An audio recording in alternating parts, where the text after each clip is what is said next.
Welcome to the 1457 podcast from Scotland, where golf began, a digital platform where we try to inspire golfers near and far to come to Scotland and play golf.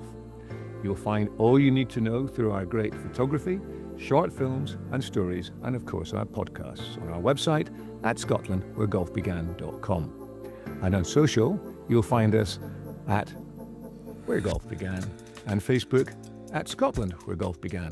Good morning, good afternoon, good evening, wherever you are on the site. Sunny, bright, rainy day, morning, evening. I hope you're well, and it's great to have you with us. First, however, we're going to meet our panel of resident golf nuts, and we're going to be discussing Scotland's halfway houses. Should we have halfway houses? Do they get in the way? Do they not get in the way? Should your halfway house be in the bag? Should you live in the halfway house? Or should you just stop off there for a quick drink and move on? So, Dave Kerr, Fife Finest, how are you, sir? Awesome, Malcolm. Utterly awesome. Getting on to one of my favourite topics now as well, halfway houses. The stuff that really matters to golfers. That's the hard hitting stuff that we're covering here. Cool. And our resident Jambo, Scuzzy Jambo. I think your name's just going to keep changing and amplifying and growing as you are, Roscoe. Ross Flanagan, all the way from Scotland to Australia and back again, and forgot to forget about Hearts on the way. How are you, Roscoe? Malcolm, while we're top of the league, you can call me whatever the hell you want. I don't mind as long as we're top of the league. Hey, this from Arnott boy, we won. We won. He did. Anyway, win. Enough of the football. Let's get into that stage where I don't want to talk about it. I don't want to. It's just game by game. I don't want to moz anything. Anyway, I'm moving on. I'm good. Captain Duck and Colonel Kerr. It's good to see you both again. Can I just have a look at a quick beard check? The Hastings boys have really got into both of you, haven't they? You're both trimmed off. Yeah, you have to despise your trim, Malcolm. You've cut quite a bit away there. I was always going to trim mine so I can grow it big enough. We need to get the shave off of the beards and have to get hold of Gav after the Six Nations to work out when we do the beard shave off. Oh, not for everyone else with the Hastings, but Gavin and Hastings, Scott, legendary rugby players and brothers, were on the podcast 2 podcasts ago. So great fun. But yes, I need to probably honour my promise of having it shaved off. Halfway houses. Let's talk about halfway houses. It's something I'm familiar with from Australia. I was a member of a golf course that didn't have a halfway house. It had a clubhouse where you'd stop at halfway, and at that particular club, it was a very popular joint halfway round. And then I joined a club that had not only 1 halfway houses, but 2 halfway houses. So yeah, happy to chat halfway houses. And are they bothies? Are there bothies here in Scotland? There's bothies, but in Australia, how do you get 2 halfway houses? I mean, is that just an Aussie thing? You got one on the top and one on the bottom because they're all upside down, or what? Well, yeah. I was at 36 holes, Malcolm, 1 for each course. Easy. Oh, I see. Right. I'm with you now. But surely, if you're halfway around the course, you come back to the clubhouse. That can count as a halfway house. Yeah, it's a house at halfway. Okay. Yeah, absolutely. Well, yeah. Let's unpack that scenario of halfway houses and how they fit into the Scottish golf environment. So, I mean, guys, are halfway houses an anathema? Are they good things? What are you saying, Dave? I think there's times when you're maybe going out as a 2-ball and you just want to whistle round, and you'll probably you maybe want to skip the halfway house and you just want to get back in after your 18 holes. But there's other times when maybe we're lucky enough in Scotland that sometimes there's nice warm sunny days and you want a wee break at half time, right? Have a drink, whether it's a soft drink or something a bit harder. Certainly something to eat is quite tempting. And again, I guess because we've got this culture in Scotland of carrying your own bag, the idea of carrying drinks and snacks and everything else along there and just carrying the extra weight is maybe not as appealing as it would be if you were in carts or something like that. So and again, particularly for our American friends who might be listening, the cart girl, the roving drinks trolley is not really a thing that we have in Scotland. Can I think of any courses that have them here actually? That's a I can't. I think depending on different things, if you've got an event, somebody might be coming around with a cart. I know I've seen that at Gleneagles. I've seen a couple of places where it does it. Member at Renaissance does it. I have a vague feeling Skibo did it, but Skibo's obviously got halfway house. There's a guy comes out with is it a whiskey and a Bovril as well, and you get a wee Is it not or Baileys? something in that. Oh, it is. It's Baileys, isn't it? Baileys. Yeah, An Baileys. absolutely magnificent drink. Coffee and Baileys, is it? Yeah. Always the same guy. He's got a nice big juicy beard as well. Exactly. I was getting worried there, but a Bovril and a whiskey. I can't. I'll take a Bovril. I had a Bovril at Tannadice the other week. It was very appropriate for the occasion, but I can't. I think I can't. A whiskey chaser with a Bovril? we're in danger of getting bogged down here, but Yeah. No, but wait a minute. But Bob, in Kent, at St Ports, it's famously a shovril at half time. So you go into there's a wee, it looks like it's a former kind of railway carriage type thing, kind of cut down, and there's a very nice woman in there, and she'll serve you a shovril, which is sherry and bovril, which is a make or break drink really. You're either going to come out of there and fly out the traps for the back nine, or you're going to wilt and disappear into oblivion. They also have a chicken Kiev, which is chicken soup and vodka, which you can take at halftime as well if you want that in there. So these boys in Kent, Well, they know what they're doing. They know what they're very multicultural in Kent. doing. Mossy. Absolutely. Well, that's interesting. Okay, I'll leave that alone. But yeah, clearly I don't drink I don't drink at all, and I don't get out enough. So a Wovril and a Sovril. There you go. There's two new ones for me. Sorry, Malcolm, I cut you off there. No, not at all. It's quite nice not to have a guest on tonight, so there aren't any guests just ripping the shit out of me. So you guys will just have to have to fill in. Yeah. So Renaissance had an unmanned halfway house, which is going to go, sadly, I think, because of licensing law, because you can't have alcohol without someone serving it. And I Oh, really? kind of get that. Well, there's been closed. There was just a bit of something happened, and not an incident, just in the evolution of a young club, boundaries move and change, and so on and so forth. But one of the joys of the Renaissance halfway house is that you were just there with your guests, with no one around about you. You have to behave. You could tell the jokes you wanted to tell. Not you were doing anything particularly naughty, but it was just such great fun. And as it's kind of built into the side of the hill with the grass on the top, but just a really, really, really special place. So do you think the person serving you is a big influence in the halfway house, or should they stay out the way and keep quiet, or what are we saying? I think Well, it's No, I'll get that. I think anyone that serves you in a golf club has a very, very strong influence on your enjoyment and your guests' enjoyment of the day. I think that goes without saying. It's just a customer service environment, but I don't mind the times when you might get someone in the halfway house. Surprised you only had one halfway house at the Renaissance, Malcolm. Did I mention we had two where I played golf in Australia? But I don't mind. Someone is a little bit chirpy, and I don't mind that. And then I don't mind the time when someone's just there that does their job and does the pleasantries really, really well. It's not a hard skill.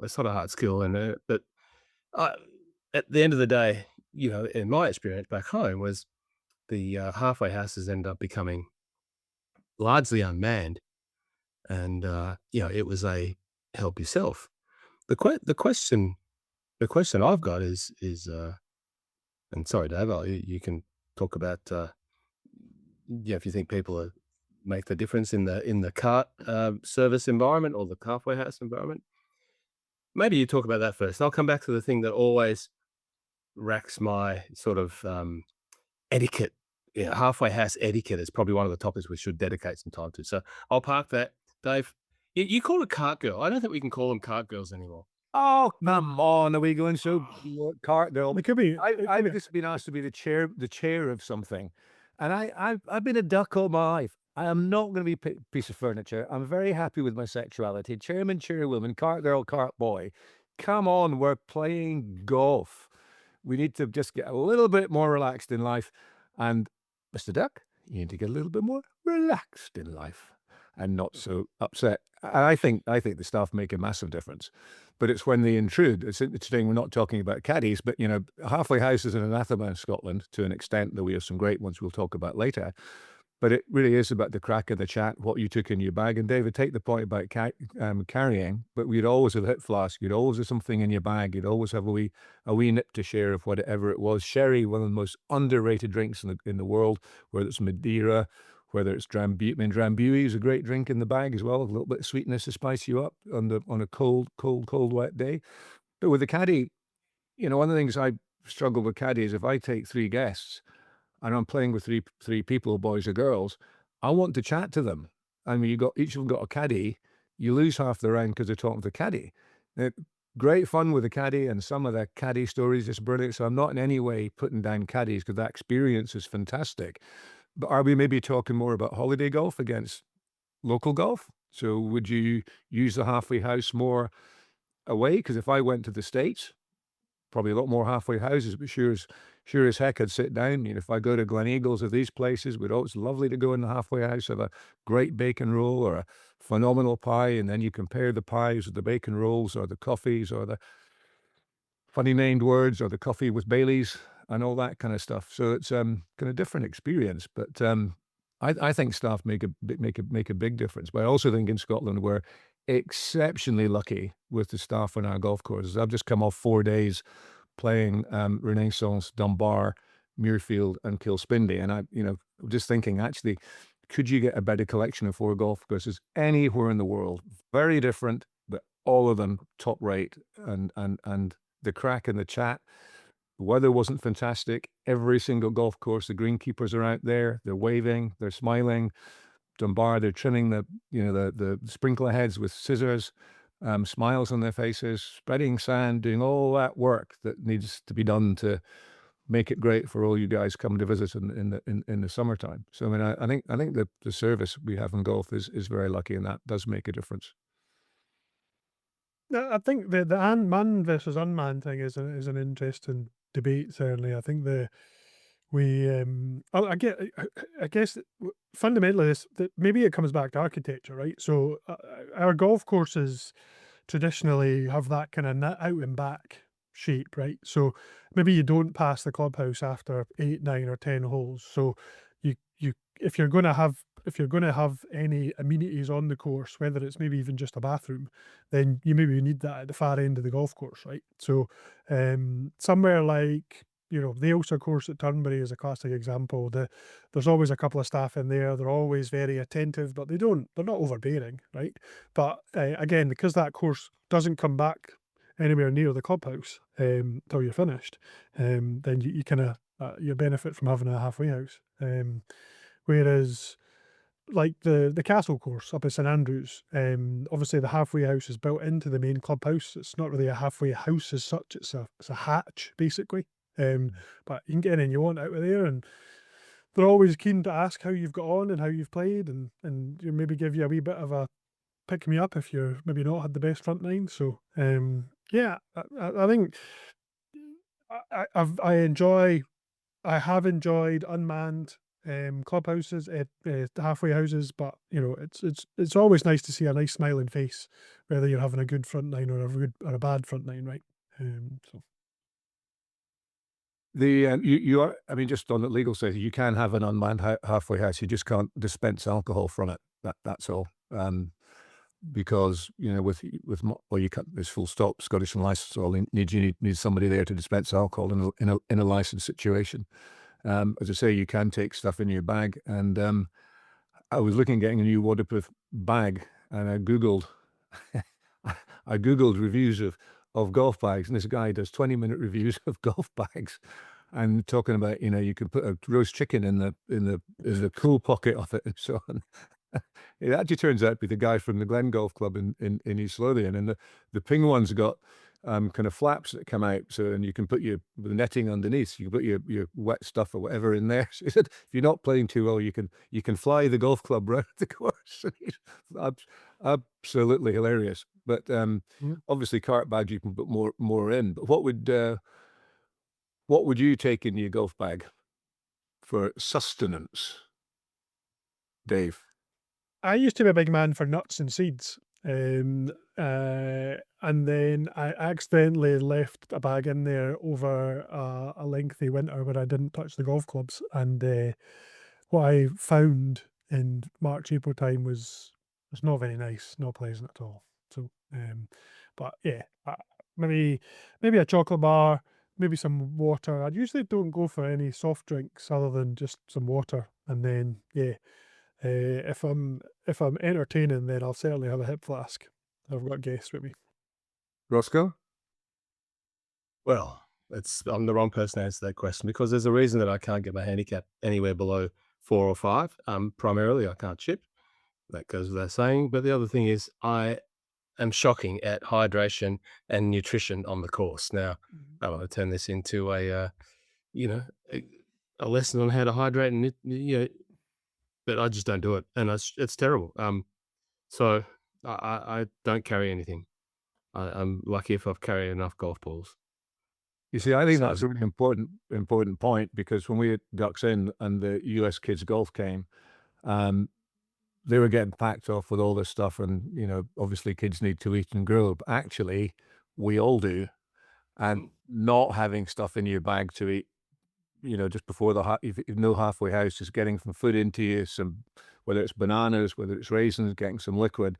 I think that's where your golf game often, especially as you get older, starts falling apart at the end. So the halfway house is very good for that, but also having some stuff in your golf bag. I mean, I know a lot of guys will go and get some, nice Scottish morning rolls with butter and, some roast beef or some square sausage or some other stuff, put them in their bags, and they'll stop round about the halfway, and they'll have a drink, and they'll have their food. And I think actually, Roscoe, that filling with a bit of food and giving you some energy and hydration is something we can all learn, whether you're in America in the hot and the heat, hydration probably more important, or in Scotland carrying your bag when you want to walk because it's colder. You really need to keep that hydration and foodstuff intake up, I think. yeah, we don't have to go too far to see any high performance program, and that is one of the topics on how to play golf to your best ability is nutrition and hydration, and obviously they're very formulaic about it. There's things that all the nutritionists know that you shouldn't eat. Uh, which is probably against the sales register of some of the halfway houses. You probably shouldn't be eating pies and stodgy sort of heavy carb laden and starch laden foods. But yeah, they measure that out for the high performance guys. But nutrition, some nutrition, whatever it is better than no nutrition, I guess. Yeah, I'm just terrible at it. That's that's just a habit. But yeah, I'm interested that you're right. When I think about halfway houses that I have experienced in Scotland in my time, either living here or coming here, and you've listed them out kindly for us, Malcolm. There's none there that haven't been manned. And it is, if I cast my mind back, it's probably like doing a round of a comedy festival. Some of the characters going back to the customer service. There are some characters in there, and when I read this list, there's definitely been some funny and memorable times and conversations in there. What have we got? Trump, Turnberry, Glen Eagles, Carnoustie, St Andrews, the Renaissance, Ardfin. Not experienced that one. I mentioned Bothy's. Haven't seen Nairn. Haven't seen Skibo Castle. There's probably others. Who's got a good one that I saw recently? Um, the course over in Fife there, Dave. The new course over in Spring Fife. Farms? No. Dunbarney. Uh, Dunbarney. Dumbarton built a beautiful new halfway house over there and put a nice big stone water fountain in. It's beautiful. And before that was open, they always had the little caravan out there, which is fantastic. Kingston Heath, it was home of the Australian Open this year. It's not an out and back to the clubhouse scenario. So again, they've got a little retro retro caravan out there with someone else. It's fabulous. Sorry, Malcolm, if I've gone off the track there, but No, my, not at all. my, I mean, it, my question goes to etiquette. You know, at PK, there's largely unmanned, and even when it is manned, and you're playing with guests, for example, or you are a guest. You know, that the etiquette of how do you pay, who pays, all that sort of thing. Sometimes when it's unmanned, maybe it's just because I'm a broke tight ass, but you know, like there's always that uncomfortableness. Like, you know, s- no, maybe there's not always that uncomfortableness, but sometimes there's that situation where when they don't take money and you have to put it on an account and all of that sort of thing, who pays and how do you square it all up? You know, that's always I don't like anyone squaring up with me. I'm happy to pay for everyone, and then vice versa. I'm sure it's the other way, but you always feel a little bit awkward. You know, like when I come to the Renaissance with you all those times, Malcolm. You know, and you've treated me all those times. You know, like I probably owe you a couple from the next time. But Craigie Law doesn't have a halfway house. I'm glad you said that. I'm really joking, but I mean, I think that is, it's like running Ducks In. When I was doing that, how do you split the bill? I mean, there are 9,500 ways of doing it. You know, the kitty. If the group has a kitty, does it close when the first person leaves, or does it close when the last person leaves?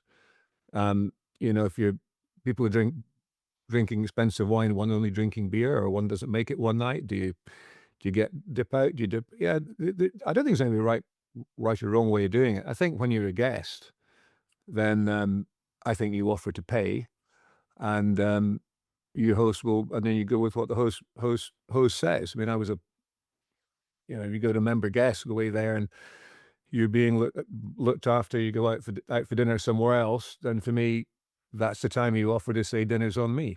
So yeah, I think as long as you're thinking about it, and I think people see that you're thinking about it, I think that's what's important. And the fact that the halfway house might be free doesn't mean you take 10 Mars bars rather than one, which is very hard for a Scot. Not this thing of, a few more for the bag for next food. I have played. I'm not going to name any names, but I have played Skibo.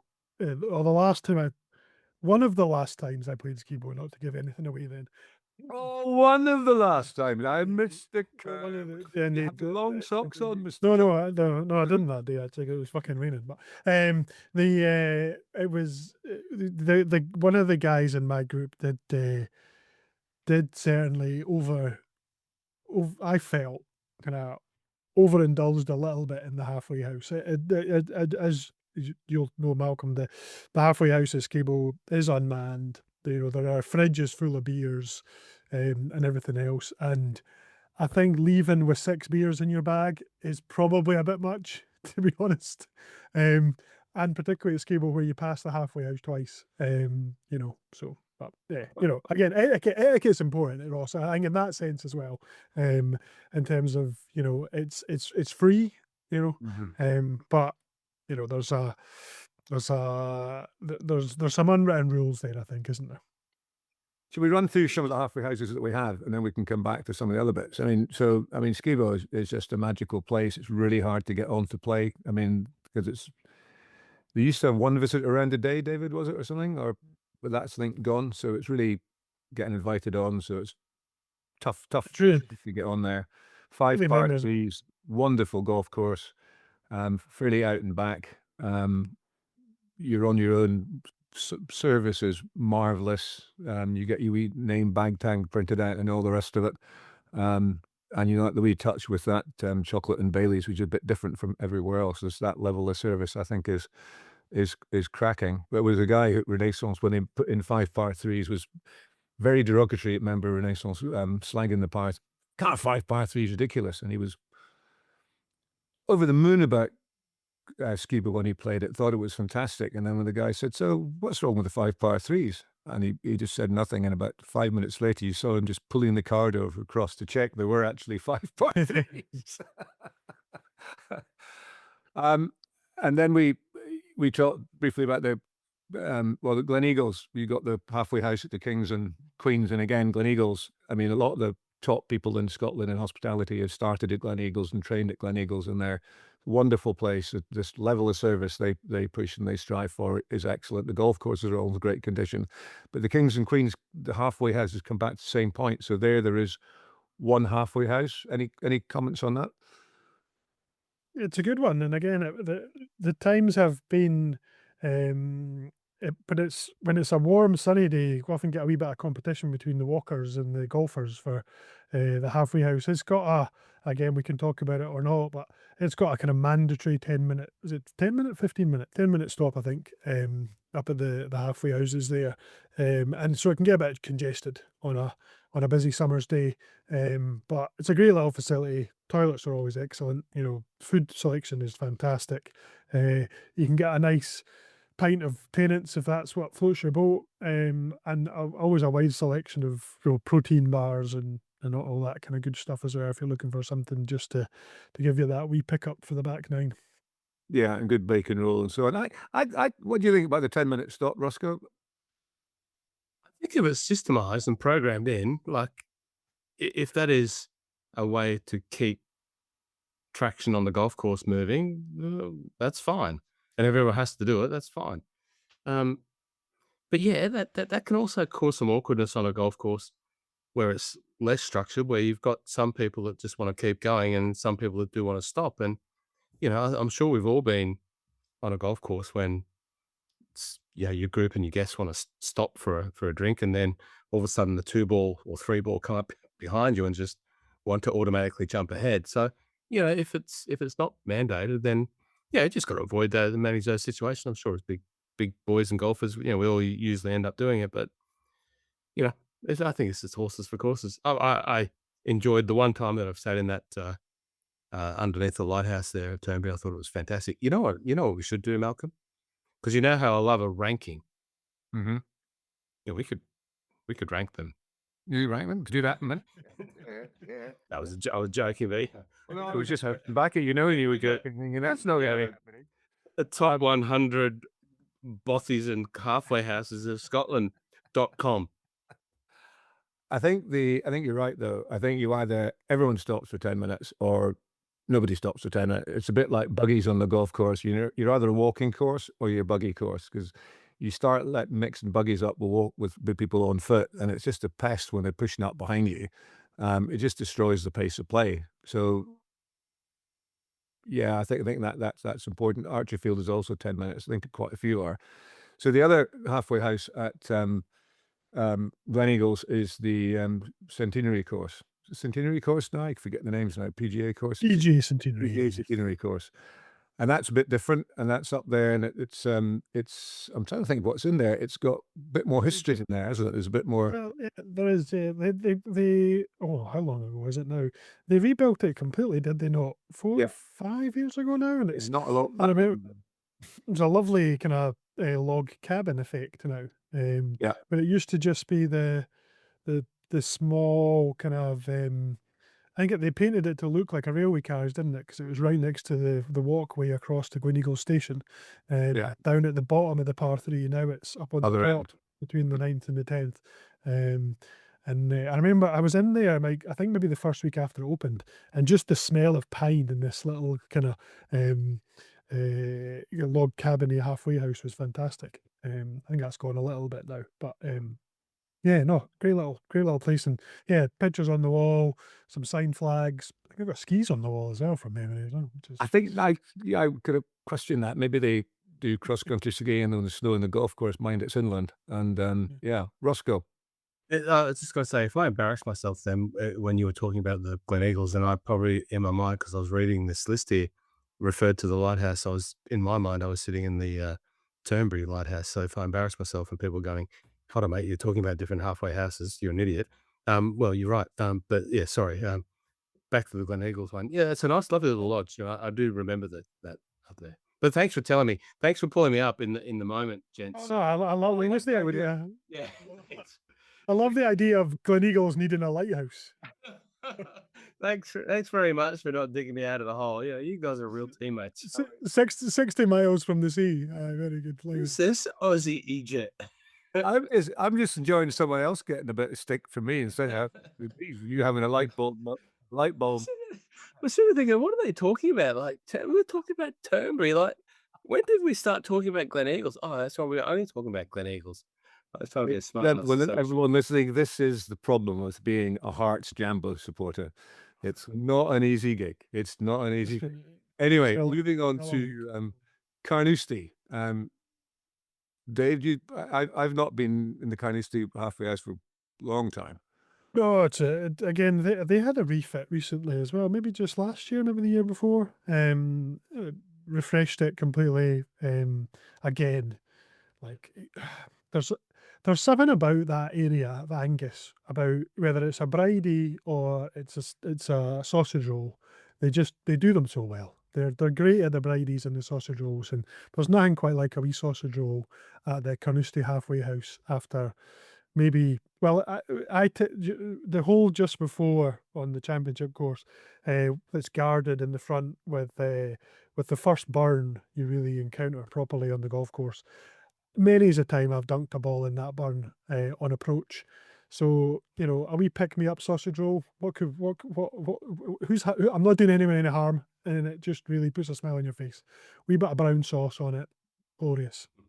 I've watched across there quite a lot from the Barry Budden Ranges when I was crawling around, lying in bushes, watching people having a nice time and playing golf and getting wet, cold, and miserable because it's quite close to Fife, so it's quite damp across there.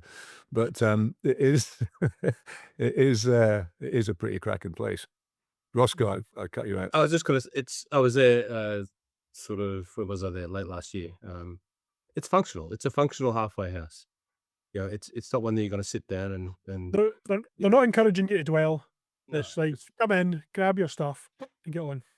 Yeah, right time, right place. They're very functional. I was a young, very, very, very happy and jovial young lady in there when I was in there, and a Brady. I did not have a Brady. Yeah, I'm giving away I claim my rights to be a Scot and an Aussie in the one breath, but I've not had a Brady. I love the sound of it. A Brady. Can I have 2 Bradys? Can someone tell me what is in a variety? What is in a Brady? What's in a Brady? never ask what's in a bridie. Yeah. Do you want to? Do I know what's in a sausage? Like don't ask. No. Right. Well, that's an Aussie. Yeah, it's got to be.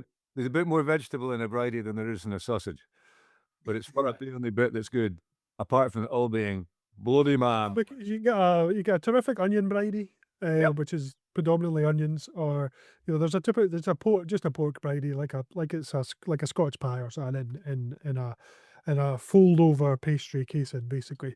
But Right. they do a really good steak bridie in there, so it's like a proper chunky steak and thick gravy. Lovely. So there is. And it's a bit bigger than a pie. Yeah. I think Roscoe's gone to freeze mode. Anyway, He now knows what a bridie is. So. he now knows what a Brady is. He's back. I'm back. So, yeah. So we were talking Carnoustie, but functional is good. You want people to hang around or not? Because certainly Renaissance, when it opened up, the caddies were terribly worried about, the 4 bottles of wine in the 19-hour round, because it's an hour and a half for the front nine, an hour and a half for the back round, and 6 hours for the halfway house. So you don't really want people hanging around it too long. And I think Dumbarnie Clubhouse is pretty good for that, Dave. Dumbarnie's done a lot of things right, but Dumbarnie Clubhouse is not really somewhere you're going to be spending the entire day, because it's really nicely done. It's well set up. There are plenty of tables inside, a lot of tables outside with great views. But you're there, you get your stuff, you get in the golf course, you come back, and you want to be getting on anyway, because you're probably not staying that close. So you want to be next to the on bit. I think that's done really, really, really well. So 10 minutes is probably all you really want people to be in the halfway house. Then St Andrews. The old course has got that wee kind of. It's more of a caravan, isn't it? Is that a halfway house on the old course? There's a hut. Yeah, there's a hut after after you've played the kind of drivable par 4. Also used by the other courses, the Jubilee and the as well. So and the new. Yeah, again, there's been a slight Americanization, I would say. You can now buy a transfusion at the halfway house, at St Andrews. But again, What is I the know. Oh, I think it's vodka and grape juice.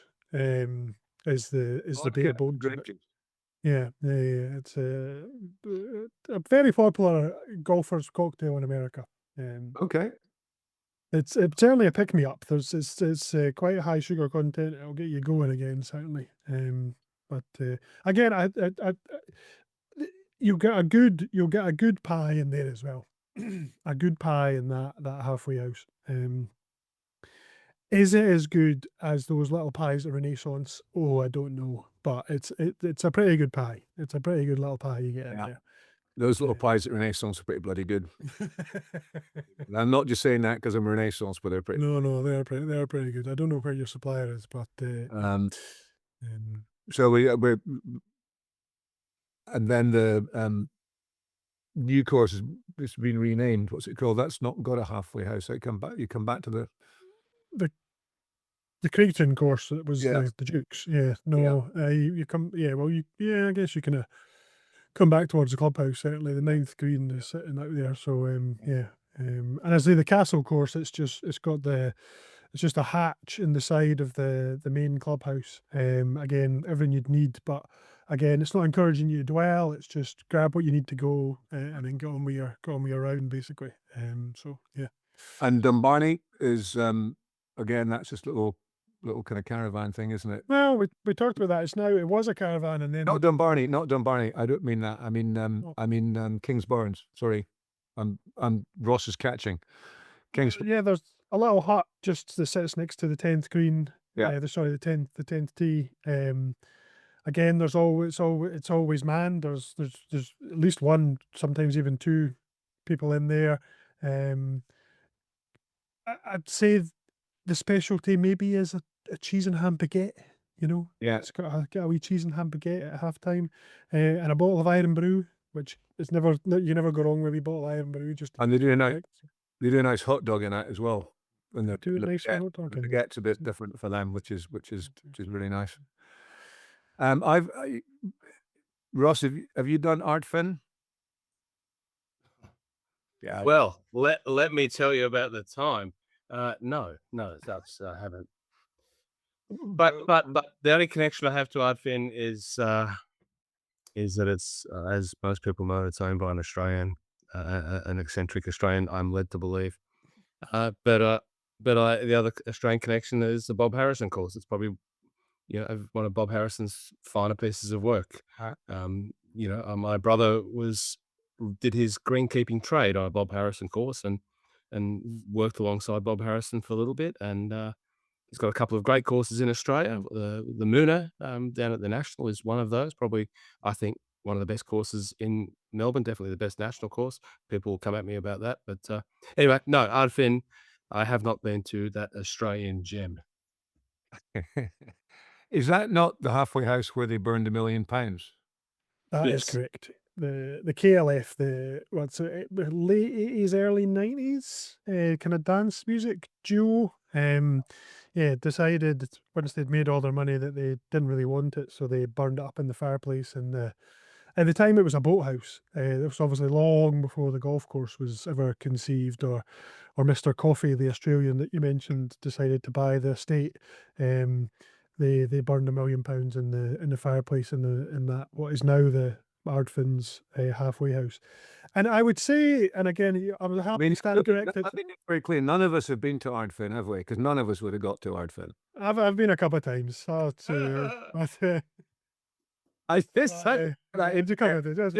before.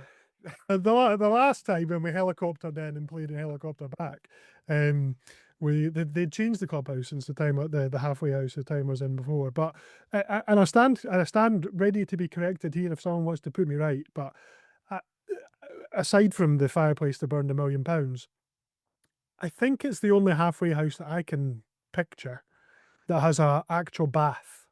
Like there's a bathroom with an actual bath. You can have a shower over the bath. You can have a bath if you want. I cannot for the life of me think of another halfway house that has a functional bath in a bathroom. Malcolm, were you the design consultant on that halfway house, Malcolm? I think all ducks need a bath. You just go for a wee swim. Excuse me, chaps. I'm just going for my post-9 bath. A little paddle. Halfway house at Ardfinn is an interesting concept, Dave. You know, going on Mr. Coffee's reputation, yeah, I thought it might have been, you know, if you get to halfway the house, that's good. You've done well, because the amount of stories I've heard about people having bookings and then having bookings cancelled and so on and so forth. So That so if is- you know you're there if you've made it past the halfway house. well, that's true. That's true. It's true. But again, they've got like a bar, where you can order your drinks. There's a dining room table where you can sit and have some proper food if you want, or just a quick snack. It's definitely, we've talked about a few that were like, it's a quick turnaround, grab your stuff and go. It's definitely one where you might be the only people on the golf course that day, so you may as well take your time, basically. Dave, aside from halfway house at Ardfinn, can you just remind us, for anyone that's getting excited about, you know, visiting the place where KLF burnt £1 million, how does one get on to Ardfinn? Yeah, you must be an expert at it, having done it multiple times and flown in there multiple ways. What's the entry price these days? Burn So a not- million pounds. Nowadays, it's really only available if you take it for exclusive use. And the last I heard, the charge was, I think, £50,000 per day. So you get a day and a night for £50,000. Minimum stay is 2 nights, so you're £100,000 basically. I think from memory there are maybe, I think there's maybe a dozen or so rooms in the former stable block. If you take it exclusive use, then I think you'd get access to Jura House as well, which is Coffee's home when he's on the island. That's got another maybe 15 or 16 bedrooms. So, you know, you could, for £100,000, you could take 30 or 40 friends along with you if you want. But yeah, that's the access route now. Is it's either 50 or 60,000 pounds a night. So minimum 120,000 pounds. So yeah. Are you in trouble if you walk out with 6 cans of lager out of that halfway house? Hope not. So I believe that your food and your drink is not included in that price. that I Jeez. quoted. So There you go. Anyway, moving on It's not- to. it's not for everyone. It's not for everyone. It's not for everyone. I know, but it's different. That's a great thing about Scotland. There's so many different. I mean, that's right at one end, and then you go to a St Fillan's at another end, a wee 9-hole course up in Perthshire with a magic wee clubhouse and just a joy to play. So and that's not a halfway house, even though you come back after 9, so it could be a halfway house. So are the 9-hole clubhouses halfway houses? Discuss. Dornoch, they've got a fairly new halfway house as well, which is a bit more of a cabin, isn't it, really? Yeah, kind of set into the side of the hill. Basically, it's again a lovely warm welcome. You Yeah. know, well stocked. Everything you might possibly need or want. And yeah, a terrific little facility. Terrific. I mean, And the again, Dornoch- because it's that kind of out and back again, you know, it's you need something out there probably. You know, and although you can't, from memory, I don't think you can sit inside, but you're still pretty sheltered. You know, it's in a bit of a nook, so it's pretty sheltered. And again, Dornoch, the service up there, I mean, the service in most golf clubs is great, is just exemplary, and some really nice little malts and different bits and Scottish things you'd enjoy without being tart and Scottish, just as you would want it. And as we know, a lot of work going on. Hopefully, we'll get Neil Hampton, general manager, on to talk about more of the stuff that they're doing. Now, Nairn up in Inverness. What's the fastest town in Scotland? Nairn. Sorry. tumbleweed. Terrible. I love that. Anyway, Nairn. So that's a wee bothy. Anyone want to talk about that? Well, I've not seen it. All I can refer to is the design is lovely. I know how important it is to the club. You know, they've incorporated the design, the shape of the image of the bothy into a logo. Maybe it's the members only logo. Dave, you can tell me if I'm wrong, but I think if you wanted to see something that was truly Scottish on a Scottish links, and you wanted the full thing, that to me says Nairn, or as you like to say, Malcolm. Nairn. Yeah, that was Nairn. That's It's Cumul's a big thing in there. Very friendly golf club, beautiful golf course, great shop. Boy who runs a golf shop, just one of the good lives guys in life. Michael, what's Michael's surname? Michael Michael. McCallan. Michael McCallan. Shout out to Michael McCallan. He'll be listening. Fellow staunch Hearts supporter. Oh, that just I'm down in my estimation now. immediately No, knocked him down. it's Legendary. great club up there, and that's a really special little, slightly different halfway house. As I say, it kind of opens up, and the cool and the bits and bobs there are fantastic. Castle Stewart, again, you coming back? It's more of a service desk, isn't it? More of a kind of kiosk. Yeah, no, but the one for Old Petty is obviously got a slightly different flavour now. Yeah. But yeah, that one on the Castle Stewart course, yeah, it's the starters kind of hut as well, isn't it?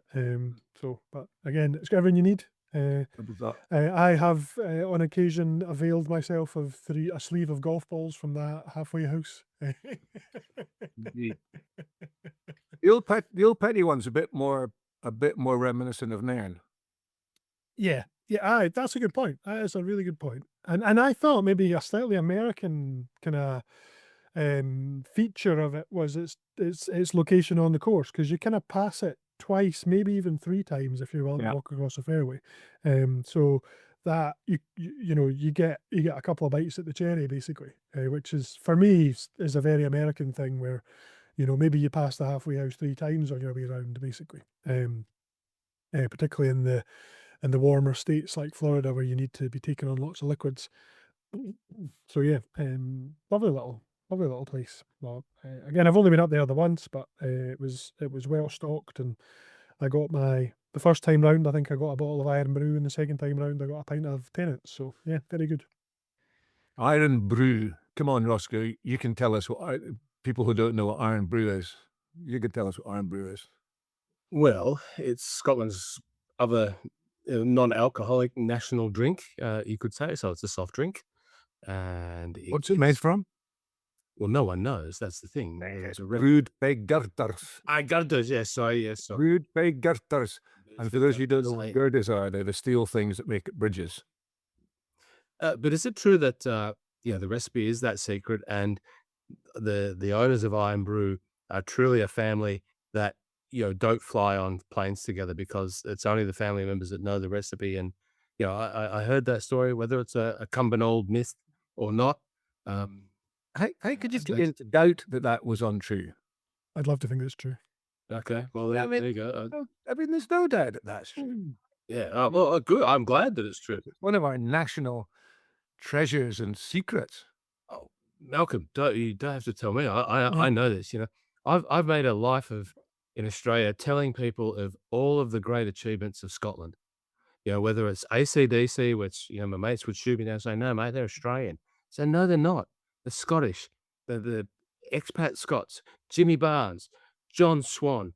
There's dozens of Scots that are music, and plus all the other inventions. So and Iron Brew was one of those. And I would tell people that Iron Brew, I said, if you draw a map of the world, and this is something that we've all seen, but people overseas might not have seen it, and you put the number one selling soft drink and color that in a map of the world, every country in the world is red, representing the cola beverage from the US of A, except for Scotland, which is orange.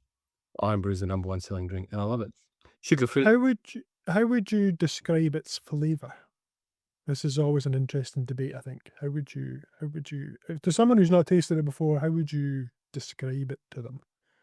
So the quickest reference that I've sort of gelled with when I've heard someone say is a drink called creaming soda, but it's sort of like it, but nothing like it.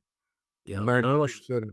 Yes, but it's nothing like it. It's much more of a taurini sort of flavor, and But it does have that softness and kind of butteriness of an American cream soda, but with a bit more kick in the background. There's a fieriness, isn't there? There's a fieriness, but I think people have said to me candy floss as well, and I don't necessarily get that, but I kind of see where they're going, right? But yeah, there's a spiciness, to it that I don't think any other soft drink.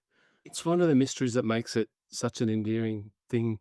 Yeah, the fact that we can sit here and talk about flipping Iron Brew, and go, oh, did the family, don't fly together, and what's the recipe, and blah blah blah. It's amazing. It's essentially sugar and water, right? That's essentially what it is, right? But there's some other stuff in it, So it's good gear. It's good gear.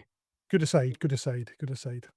Moving on, another difficult course onto Loch Lomond. So it's not got a halfway house, but you phone in for your drinks there. And I think someone was telling me that that's kind of happening at Muirfield now for the members. Don't quote me, I might be right, might be wrong, that they can, on a sunny day, because they've got the outside seating area now, they can get something left or as they come back round, because of course the halfway house comes to there. But Loch Lomond, you phone in, is that on the back of the 8th? Am I thinking it's not quite the 9th? Doesn't really matter, but you get your drinks there, I think it's on. which is quite a nice little touch. And again, if you come back to service, the whole feeling when you go in there is special. It's difficult to get into, but once you go in there, you just feel like a king. Beautiful golf course looking across the Loch Lomond and so on. So I think there are a few courses round about that do the kind of phone-in system, and now with mobile phones, people can do that as well, and so on. So a couple of places. I think the last time I was at Gleneagles, the phone, on the 9th, it'd be the 10th tee, wouldn't it, for the King's course? Mhm. The phone was out of commission because it had been struck by lightning. Good grief. That's a brilliant story, isn't it? No one was harmed, so that's why it's a brilliant story. But yeah, the phone was out of commission because it had been struck by lightning. It's pretty much the high point of the course. Would you say that kind of 10th tee? Yeah. There's the bank next to the 9th green, which is probably a little bit higher, but the 10th tee itself is pretty close to being the high point of the course, and it'd been struck by lightning. So, And Archie, Can I say about the last time I was at Gleneagles? I really enjoyed the view from the lighthouse. you can just imagine Ross top of the lighthouse on Gleneagles in a lightning storm. The first I'll tell you what, he runs up the top of the lighthouse with his Iron Brew, and my Iron Brew will protect me because it's nae a governor. If anyone listens to this and comments and leaves one of my favorite words, Scottish favorite words, and calls me a tube, I won't be offended. It's probably true. Yeah, Can I go with numpty? Can I go with numpty? yeah, that's all right. I think, but to be fair to Gleneagles, they had to do something because the number of ships that were crashed into that hotel was getting ridiculous. Sorry. They don't have that lighthouse for the airplanes and the helicopter. I apologize to anyone who's listened this far. That's totally my fault. I am so enjoying this because anyway. It's nice to be on the giving end. I'll be here again. I feel Let's move on from that comment. Archerfield. David. Great little. These are bothies, I would say. Yeah, great little wooden structures. Everything you would need and nothing you don't need. Get yourself some hot soup, maybe some chili or something, just to warm you up on a cold day, or a nice soft drink, or again, a pint of Tennant's, the halfway house soft hard drink of choice in Scotland if you want to cool off on a warm day. And again, always lovely staff in there welcome you in after your 9 holes, and we talked about before, mandatory 10-minute stop usually works quite well. Nice to just take a wee break, use the facilities, use the bathroom, and get yourself back on again. Yeah, and again, kind of heritable Kevin Doyle managing that from hospitality, and you can really feel the understanding hospitality and the warmth and service, and it's immaculately run but still warm. Some places which are really well run can be a bit cold, but that's not. And I don't think that I can't think of any of the golf courses in Scotland with the halfway houses where it's cold, other than this really really nice Two great halfway houses with both courses coming back, both nines coming back to two different halfway houses. The Carrick, now that comes back to Clubhouse again, doesn't it? Or am I got that right, that wrong? Carrick. Well, since I've been to Carrick, for Kinda, those who don't know, is just on the banks of Loch Lomond as well.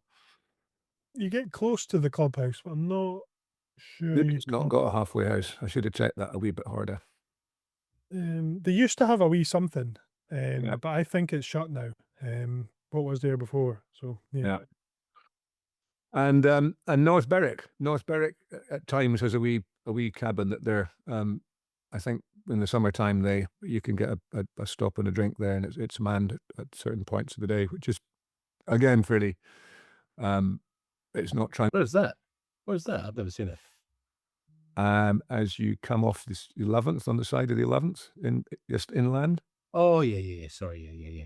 You with me there, Dave? Yeah. I know they were trialing initially, but I think it's, again, if I'm misleading you, find it's not there, shoot me and go and tell Stuart Bain that the secretary that duck is also a numpty or a tube as well. But yeah, I'm pretty sure they've got one there, and I think that's probably most of the halfway houses I can think of in Scotland. Or doing my research, I tried to find. As I say, we got 500 odd golf courses in Scotland. Can't remember the doesn't coming to 500-600. So that's not a lot with halfway houses, because really it's not a thing in Scotland. You walk the course, you play your golf. It's 3.5 hours. You take your stuff with you. You might take food. You'd certainly take a drink, and you get round the golf course playing with your mates. So Someone did mention to me the new one at Trump Aberdeen is worthy of comment, but I've not seen it myself yet. So I played Trump Aberdeen, and the new one. I've not played the new one.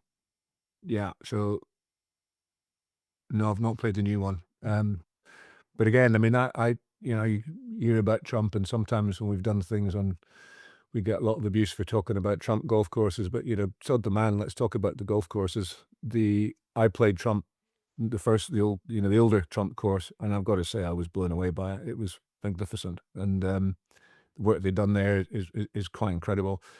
And Turnberry, love him or hate him, he enacted a lot of the changes that had been planned for a long time, but hadn't had the money and capital to go and do it. So I haven't heard a bad report about Turnberry and the halfway house that was done up. The lighthouse is now the halfway house. So that's fairly new. That's pretty spectacular and great service. Again, a mandatory stop. No one else was going to pay for shipping that lighthouse over brick by brick from Gleneagles. Right? No one else was going to pay. It is very nice in there. Let me tell you, it's a great view. So I've only enjoyed it. I've walked out there once for a look, and it was when you said walkers, and I was like, wow, people walking out there all the time. I walked out there. I walked out there once, but I enjoyed my little 10 minutes in there, a mandatory stop, and the ruins. Was it down there where was it Robert the Bruce hid out from the That's right. ruins just over the hill there? Like the history. You can't get that history, Gleneagles. You probably can. So just everybody listening, if you come and play Gleneagles, please, when you go at the halfway house, just ask where the lighthouse is. Oh no. At the end of the season, I want to hear the end of the season. When it's Dr. Robbie up at Gleneagles. Now, what is it? Why is everyone asking where the lighthouse at Gleneagles is? I think that'd be a real testament to the podcast if we could just push that. And if you go to Turnberry, ask the guys there. I'd be back to get it to there from Gleneagles. I think that'd be class. Class. You'll get us banned. You'll get us blocked. Now, we were thinking that earlier on I might be talking about golf because that's kind of halfway house, but we haven't got time for that. We're moving up to the hour mark. Any more bits we want to say, guys? No, I think we've said enough about lighthouses and halfway houses now. Pretty well there. So I think I hope you guys enjoyed the last one out, which was Gordon Bell, who spoke about golf and whiskey. And I don't know if those listening would actually believe that man is. Any idea, you guys, how old he is? Well, I think you told us his birthday was just the other week, so I'm Yeah, going to pass. 80, No, no, he is. 80, and he's pretty special guy. Pretty special guy. Anyway, thank you very much for listening. Been great to have you with us. Thanks you two for all your input, and Ross, thank you for the whole of next season. Thank you on behalf of the staff at Glen Eagles and Turnberry at the halfway houses for all the questions they're going to get about where's the lighthouse and how did it get there. Yeah, thanks for listening. Thanks for being with us. Hope we see you next time. You'll find lots of great info on our website. It's got where golf began.